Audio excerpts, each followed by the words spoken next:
और लखनऊ से इस वक्त की बड़ी खबर सामने आ रही, जहां पर माता प्रसाद पांडे को बनाया गया है नेता प्रतिपक्ष। इस वक्त की बड़ी अपडेट आपको बता रहे, जहां पर माता प्रसाद पांडे नेता प्रतिपक्ष चुने गए हैं और इस दौरान माता प्रसाद पांडे को बनाया गया है नेता प्रतिपक्ष। तमाम नाम आगे चल रहे थे, लेकिन अब ऐसे में नेता प्रतिपक्ष जो हैं वो चुन लिए गए हैं। माता प्रसाद पांडे को बनाया गया है, यानी कि चुना गया है नेता प्रतिपक्ष। और साथ ही फॉर्मर स्पीकर रह चुके हैं माता प्रसाद पांडे, और ऐसे में नेता प्रतिपक्ष के पद के लिए भी माता प्रसाद पांडे के नाम पर लगी है मोहर। यूपी विधानसभा के 2 बार अध्यक्ष भी रह चुके हैं, इटावा से विधायक भी रह चुके हैं यहां पर माता प्रसाद पांडे, और कल से नेता प्रतिपक्ष की कुर्सी पर भी बैठेंगे, जहां पर माता प्रसाद पांडे विधानसभा के नेता प्रतिपक्ष होंगे। माता प्रसाद पांडे और साथ ही समाजवादी पार्टी ने ब्राह्मण चेहरे को यहां पर मौका दिया है। तो बड़ी खबर आपको बता रहे, जहां पर बता दें कि लखनऊ से इस वक्त की बड़ी खबर कि आखिरकार काफी दिनों से कयास लगाए जा रहे थे कि नेता प्रतिपक्ष कौन होगा,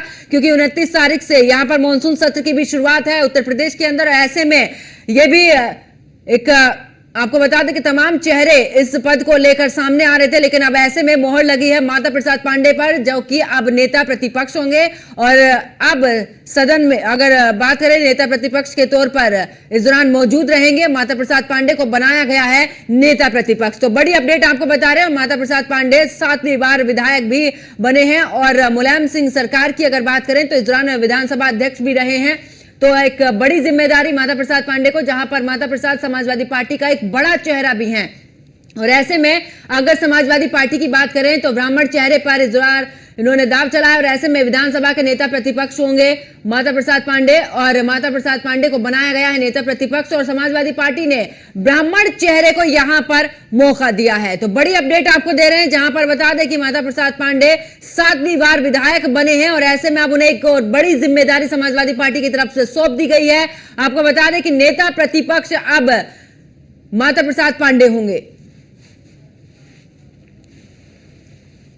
और ज्यादा जानकारी के लिए हमारी संवाददाता स्कंदिता मिश्रा हमारे साथ में जुड़ चुकी हैं। स्कंदिता, अगर बात करें, क्योंकि नेता प्रतिपक्ष को लेकर लगातार कयास इस दौरान लगाए जा रहे थे, तमाम नाम आगे चल रहे थे, लेकिन माता प्रसाद पांडे के नाम पर आखिरकार मोहर लग चुकी है, और जब ऐसे में सत्र शुरू होगा नेता प्रतिपक्ष की कुर्सी पर बैठे होंगे। देखिए, बिल्कुल आपको माता प्रसाद पांडे के नाम पर अंतिम मोहर लगी है, और वो देखिए पार्टी कार्यालय के अंदर भी जा रहे हैं, और अखिलेश यादव ने ब्राह्मण चेहरे को मौका दिया, जहां पर लगातार कयास लगाए जा रहे थे कि कोई नजर चेहरा हो सकता है। माता प्रसाद पांडे जो है अंदर पहुंचे हैं, जहाँ पर वो यहाँ से वो काम करना जाएंगे। मतलब तमाम लोग बातचीत करने के लिए मौजूद है, उनसे बातचीत कर लेते हैं। पूजा सुखा भी हमारे साथ है, ब्राह्मण चेहरे को मौका दिया पर अखिलेश जी ने। खुशी की बात है सर, वहाँ अखिलेश यादव जी हमेशा करते हैं, और जिस तरह से आप देखिए कि अत्याचार बढ़ रहा है, और अब लगातार देखिए उत्तर प्रदेश के अंदर ब्राह्मणों की हत्याएं भी हो रही है, और लगातार तमाम मामलों पे राष्ट्रीय अध्यक्ष जी न्याय की बात करते हैं। उसी क्रम में माता प्रसाद पांडे जी को बनाकर उन्होंने पीड़ित अमरों को भी सम्मान दिया है, और ये पीडीए की सफल रही। पहले लगा था कि इंद्रजीत सरोज का नाम हो सकता है, तो पारी सरोज जी का नाम आगे चला था, लेकिन फिर अचानक माता प्रसाद जी का नाम सामने है। आप कैसे देखिए? पांडे जी को बनाया गया है, प्रयास तो कुछ भी लगाए जा सकते हैं, लेकिन पार्टी की बिल्कुल। और ऐसे में क्योंकि स्कंदिता अगर बात करें, क्योंकि ये भी कहा जा रहा था कि अगर नेता प्रतिपक्ष की बात करें तो इस दौरान यादव समुदाय से कोई नहीं बनेगा, भले ही चाहे ओबीसी समुदाय दूसरी जातियों से कोई भी बन जाए। एससी एसटी को लेकर भी कयास लगाए जा रहे थे, यानी कि पीडीए का फॉर्मूला यहां पर तय किया जा रहा था, लेकिन अब सीधे तौर पर ब्राह्मण समाज की अगर बात करें, यहां पर ब्राह्मण समाज को मौका दिया गया है। क्योंकि अगर बीजेपी की बात करें तो स्वर्ण जाति को लेकर बीजेपी हमेशा से जानी जाती, लेकिन यहां पर समाजवादी पार्टी ने एक अलग जिम्मेदारी ब्राह्मण समाज को। देखिए, अंदर की अगर खबर जो बताएं, अगर सूत्रों के हवाले से जो अंदर की खबर निकलकर सामने आ रही है वो ये है कि सुबह से ही इंद्रजीत सरोज का नाम आगे चल रहा था, तूफानी सरोज का नाम था, रामचंद्र राजभर का नाम था। बीते कई दिनों से कयास लगाए जा रहे थे कि क्या शायद कोई दलित चेहरा होगा, लेकिन कहीं ना कहीं शिवपाल यादव, डिम्पल यादव किसी दलित चेहरे पर दाव लगाने को लेकर इनकी सहमति नहीं बन पा रही थी। इसके चलते अखिलेश यादव ने अंतिम क्षण में अपना फैसला जो है वो ये लिया है कि उन्होंने माता प्रसाद पांडे को नेता प्रतिपक्ष बना दिया है विधानसभा का। ये जो सहमति जो निकल कर आई, इसमें कहीं ना कहीं डिम्पल यादव, शिवपाल यादव सहमत नहीं थे किसी दलित चेहरे को मौका देने को लेकर। और अगर माता प्रसाद जी की बात की जाए तो 2 बार विधानसभा के अध्यक्ष रह चुके हैं। इतना चाहिए फिलहाल। बिल्कुल, इसका वापस लौटूंगी तुम्हारे पास में। और इस दौरान आपको बता दें कि हमारे साथ में अनुराग भदौरिया, समाजवादी पार्टी के प्रवक्ता, हमारे साथ में जुड़ चुके हैं। बहुत बहुत स्वागत है आपका अनुराग जी। और आखिरकार नेता प्रतिपक्ष की अगर बात करें, तमाम चेहरे पर इस दौरान बात चल रही थी, लेकिन अब आखिरकार ब्राह्मण समाज की अगर बात करें तो माता प्रसाद पांडे पर मोहर लग चुकी है, यानी कि जब सत्र शुरू होगा तो नेता प्रतिपक्ष की कुर्सी पर बैठे नजर आएंगे। समाजवादी लोग हमेशा से जनता की बात करने वाले लोग हैं। माता प्रसाद पांडे जी बहुत ही सम्मानित और बहुत ही अनुभवी नेता हैं और मुझे पूरा विश्वास है कि वो समाज में जनता के मुद्दों को सदन के अंदर पूरी तेजी से उठाएंगे, क्योंकि मुझे नहीं लगता उनसे मजबूत नेता और सबसे एक्सपीरियंस नेता भी सदन में है। पुराने और बहुत ही एक्सपीरियंस लीडर हैं। बिल्कुल, और ऐसे में ये भी था कि आखिरकार जो दलित चेहरे की बात करें, क्योंकि शिवपाल यादव, डिम्पल यादव उस पर सहमत नहीं थी और आखिरकार इसी वजह से ब्राह्मण समाज की तरफ से इन्हें नेता प्रतिपक्ष चुना गया है। और अगर मैं अनुराग जी बात करूं, क्योंकि हमेशा से ही बीजेपी ये कहती आई है कि स्वर्णों की पार्टी रही है और जो अगड़ी जातियां हैं उनको लेकर, लेकिन ऐसे में समाजवादी पार्टी ने एक अलग ही संदेश दे दिया है कि पीडीए के साथ में वो किसी भी समुदाय को छोड़ना नहीं चाहती है। देखिए, भारतीय जनता पार्टी की बात छोड़िए, उनकी बात करने से क्या फायदा। हारी हुई पार्टी, उनको जनता से कोई लेना देना नहीं है, जनता से कोई सरोकार नहीं है, जनता के मुद्दों से कुछ उनको बात नहीं करनी है। उनको लोगों के घर उजाड़ने हैं, जो लोगों के घर उजाड़ने की बात करते हो बुलडोजर की, वो क्या जनता की बात करेंगे। इसलिए उनकी बात छोड़िए, हम समाजवादी लोग हमेशा से जनता के मुद्दों को उठाते हैं और माता प्रसाद पांडे जी बहुत मजबूती से सदन में जनता के मुद्दों को उठाएंगे। चलिए, बहुत बहुत शुक्रिया अनुराग भदौरिया जी हमारे साथ जुड़ने के लिए। और देखिए, आखिरकार समाजवादी पार्टी ने अपना नेता प्रतिपक्ष चुन लिया है। और ऐसे में अगर माता प्रसाद पांडे की बात करें तो मुलायम सिंह सरकार में भी रहे और एक जाने माने चेहरे भी हैं। और समाजवादी पार्टी की अगर बात करें तो बहुचर्चित यहाँ पर रहे हैं। और ऐसे में एक ब्राह्मण समाज की अगर बात करें, क्योंकि समाजवादी पार्टी हमेशा से ही पीडीए वाले फॉर्मूले पर काम कर रही है, ऐसे में ब्राह्मण चेहरे को यहाँ पर तवज्जो दी गई है।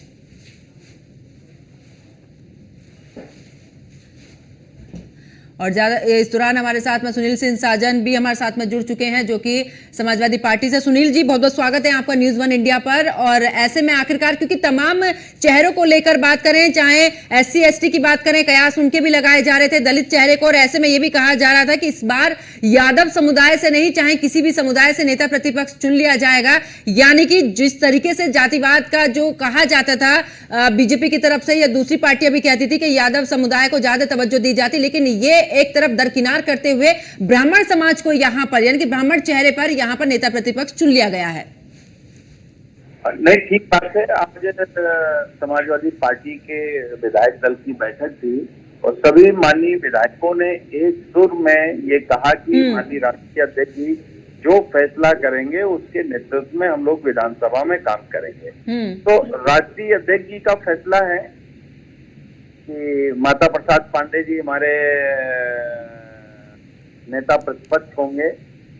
उस फैसले का सभी समाजवादी पार्टी के लोग स्वागत कर रहे हैं और उनके साथ साथ मुख्य सचेतक भी कमाल अख्तर साहब को बनाया गया है और RK पटेल जी को उप सचेतक बनाया गया है, महबूब अली जी को अधिष्ठाता मंडल में रखा गया है। मुझे लगता है कि जो भारतीय जनता पार्टी आरोप लगाती रही है, ये नियुक्ति आज भाजपा के उन आरोपों का करारा जवाब है कि समाजवादी पार्टी सबके साथ, सबके विश्वास के साथ साथ पीडीए के रास्ते पर है। बिल्कुल। और क्योंकि सुनील जी अगर बात करें, पूर्व स्पीकर भी रहे हैं, तो एक अच्छी राजनीतिक पकड़ भी है माता प्रसाद पांडे, क्योंकि मुलायम सिंह सरकार में भी इस दौरान रहे। और अगर समाजवादी पार्टी की बात करें, एक जाना माना चेहरा भी है, क्योंकि जिस तरीके से अखिलेश यादव को बेबाक तरीके से बोलते हुए हमने देखा है, तो यही उम्मीद है कि क्या जिस तरीके से चुने गए हैं नेता प्रतिपक्ष यहाँ पर माता प्रसाद पांडे, बिल्कुल क्या अखिलेश यादव की तरह बेबाक बोलते हुए यहाँ पर? नहीं, देखिए, माता प्रसाद पांडे जी समाजवादी पार्टी के पुरोधा नेताओं में से हैं। नेताजी के साथ रहे, मंत्री रहे, नेताजी की सरकार में विधानसभा अध्यक्ष रहे, माननीय राष्ट्रीय अध्यक्ष जी जब मुख्यमंत्री थे तब विधानसभा अध्यक्ष रहे। संसदीय कामों की जानकारी, कानूनों की जानकारी नेता, पुराने नेता हैं, सबको एक साथ बांध करके रख सकने में सक्षम है और समाजवादी आंदोलन को, विचारधारा को आगे ले जाने में लगातार वो काम करते हैं। जी चलिए, बहुत बहुत शुक्रिया सुनील जी हमारे साथ जुड़ने के लिए। और आपको बता दें कि आखिरकार अब नेता प्रतिपक्ष चुन लिए गए हैं, यानी कि माता प्रसाद पांडे अब नेता प्रतिपक्ष रहेंगे। और जब यहां पर मानसून सत्र शुरू होगा उत्तर प्रदेश में, तो ऐसे में ये भी कहा जा रहा था कि आखिरकार जिस तरीके से अखिलेश यादव को हमेशा से ही देखा है कि बड़े ही बेबाक तरीके से हर एक बात का बड़ी ही एकदम तीव्रता से जवाब देते हैं, ऐसे में अब देखना होगा नेता प्रतिपक्ष चुने गए हैं तो क्या अखिलेश यादव की कमी पूरी हो पाती है। और हमारे साथ में राजपाल यादव समाजवादी पार्टी के प्रवक्ता हमारे साथ में जुड़ चुके हैं। राजपाल जी, अगर बात करें, क्योंकि नेता प्रतिपक्ष तो चुन लिए गए हैं, अब ऐसे में क्योंकि अखिलेश यादव को जब हम देखते हैं, जब बोलते हैं तो बड़े ही बेबाक तरीके से अपनी बात को रखते हैं, हर एक पहलू पे बड़ी ही बारीकी से, यानी कि सोच समझ उनकी बहुत अच्छी राजनीति में पकड़ है। लेकिन उनसे भी अगर एक्सपीरियंस की बात करें तो माता प्रसाद के पास में ज्यादा एक्सपीरियंस है, तो आखिरकार यानी कि अब उस तरीके से बात विपक्ष की तरफ से पूरे तरीके से रखी जाएगी। जी, पहली बात तो कि मैं राजपाल यादव नहीं, मैं राजपाल कश्यप हूँ। जी जी, माफ करिएगा राजपाल कश्यप जी। जी। और माननीय माता प्रसाद पांडे जी बहुत एक अनुभवी और एक हमारी पार्टी के सीनियर लीडर हैं। मैं माननीय अखिलेश यादव जी को धन्यवाद देता हूँ कि उन्होंने एक सीनियर लीडर और कई बार लोक विधानसभा स्पीकर रहे हैं, ढेर सारा अनुभव है। और जो हमारे नेता प्रतिपक्ष जिनको बनाया गया है, उनकी इस राजनीति में, उत्तर प्रदेश की राजनीति में आंदोलनों से जुड़े रहे हैं, समाजवादी आंदोलनों से जुड़े रहे हैं। और उनके सामने ये जो नेता सदन है वो कहीं टिकते नहीं दिखाई पड़ रहे हैं। और माननीय अखिलेश यादव जी ने जो निर्णय लिया है, बहुत सूझबूझ से और अच्छा निर्णय लिया है कि एक सीनियरिटी हमारे यहाँ माननीय राष्ट्रीय अध्यक्ष जी ने जो, क्योंकि सभी की सहमत से ये निर्णय लिया गया है, सभी लोगों की सहमत से निर्णय लिया माननीय जी ने। और नेता सदन के पास तो कोई, योगी जी को तो कोई किस चीज का अनुभव है, केवल वो बुलडोजर के अलावा कोई चलाने का अनुभव है, वो भी अनुभव नहीं है। कभी कभी चाबी खो जाती जब बीजेपी का नेता है, फंस जाता है, तो वो बुलडोजर भी तो इनके पास तो कोई आपको ये जिम्मेदारी ये समाजवादी पार्टी से राष्ट्रीय अध्यक्ष अखिलेश यादव ने किस तरह से, और देखना आप माननीय अखिलेश यादव जी ने जो रणनीति बनाई है, अभी जो 24 में परिणाम आए हैं, जो जनता ने माननीय अखिलेश यादव जी की सूझबूझ और निर्णयों से ये जो 24 में परिणाम है, उसी से तो बीजेपी परेशान है। और इनके पास तो ये, इनके तो नेता ही अब कह रहे हैं कि कोई सुनवाई नहीं हो रही है। बीजेपी के नेता मंत्री कह रहे कोई सुनवाई नहीं हो रही है। तो अभी इसी सत्र में हमारे नेता स्पीकर, जो नेता विपक्ष बने हैं, विरोधी दल, उनके पास ढेर सारा अनुभव है और समाजवादी चिंतक भी है और हम बहुत वरिष्ठ नेता भी हैं। तो मैं माननीय राष्ट्रीय अध्यक्ष जी का धन्यवाद देता हूं कि उन्होंने एक ऐसे नेतृत्व का चयन किया और वहां के सभी नेताओं ने, सभी पार्टी के सभी लोगों की सर्वसम्मत से ये निर्णय लिया गया है।